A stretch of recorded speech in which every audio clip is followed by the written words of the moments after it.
ahoana no aty amin'ny maty no hitadiavanareo ny velona tsy antsony izy fa efa nitsangana naniraka an Jesosy hoety atany Andriamanitra tonga izy mba amonjy ary anasitrana teo amin'ny azo fijaliana no nanafahany ahy vasana foana no porofo fa velona izy satria velona izy de tsy misy atahorako ankinoko amin'iny ampitsoko satria izy malala ny tokony alehako de tsara ny maine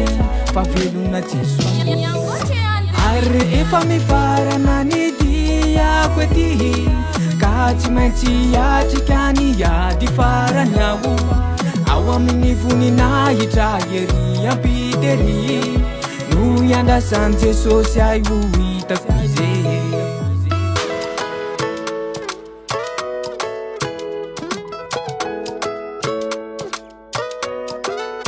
satria velona izy de mandroso tsy misalasalao azo antoka io aviko azony amin'ny tanany mahery ny fiainako amizao fotoana izaho paro mandrakizay ary raha ny mombany akonako de tena mamiko ny mity azy ireo satria velona izy de tsy misy atahorako ankinoko amin'iny ampitsoko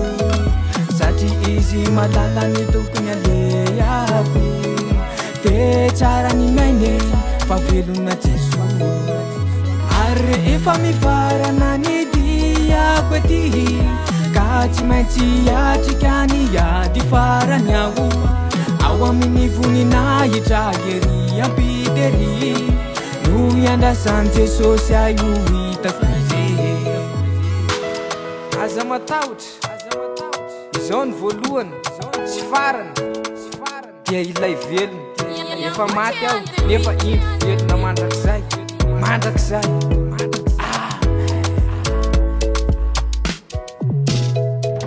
satria velona izy de tsy misy atahorako ankinoko amin'iny ampitsoko satria izy malala ny tokony alehako de tsara ny maine fa velona Jesosy ary efa mifarana ny diako ety ka tsy maintsy atrikany ady farany aho ao amin'ny voninahitra ery ampitery no iandrasan'i Jesosy ahy ho hitako izy